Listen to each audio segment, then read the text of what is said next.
allocating the difference of kinematic strikes. A kinematic is a snap. This is what is like speaking in tongues would have, where before the air presses out with a Doppler effect, resonating the air into sound waves to pick up in a receiver, your tongue is first pushing out it from your diaphragm, but in your brain you can think of the words before they hit, because if you're doing this properly, it'd be speaking in tongues. And so when it's talking of a kinematic strike to a thunderstorm, this is something where before the electric spark happens, it's that kinematic slap that is deducted from the atomic of the nucleus is inside the cloud. But what makes thunder is electrons. Those are the things outside of the outside of the atoms. Intermission. This is a firefly. It's got a luciferase in its back end. That's a substance that is natural in glowworms and fireflies, and it's what a glow stick would have in order for it to start glowing. But if you're putting luciferase inside of medicines, because it's like the practice of medicine, the art rather, you're gonna have that same attribute, but it's gonna be modified because it wouldn't be made in your body naturally. So that's what artificial is. It's a synthetic. A synthetic is something non-natural.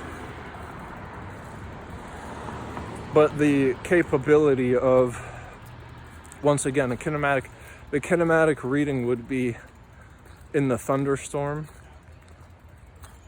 So the degrees of how like chemical compounded a cloud has, from it being natural or unnatural, would have a greater potential for the electrons to get more and more randomized.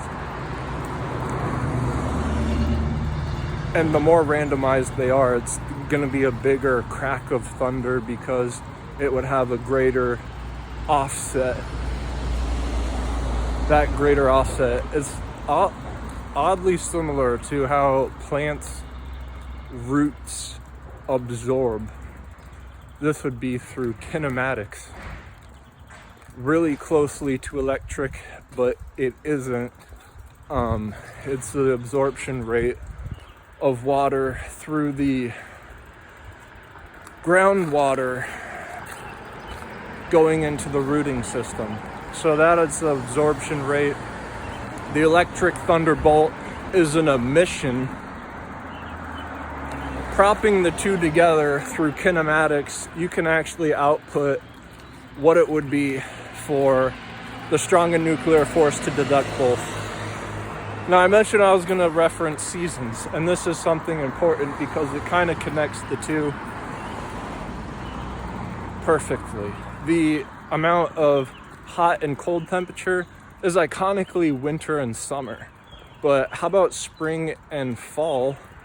If those two are what are subsiding to just having what strong heat wave is and what the coldest part of winter is, they can be gradually subsided into nothingness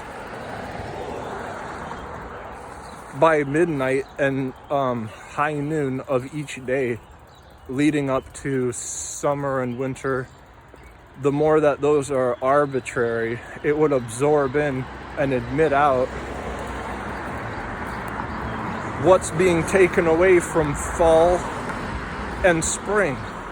And the more that that's done, it is a mixed bag where it's just going to be 2 seasons instead of 4.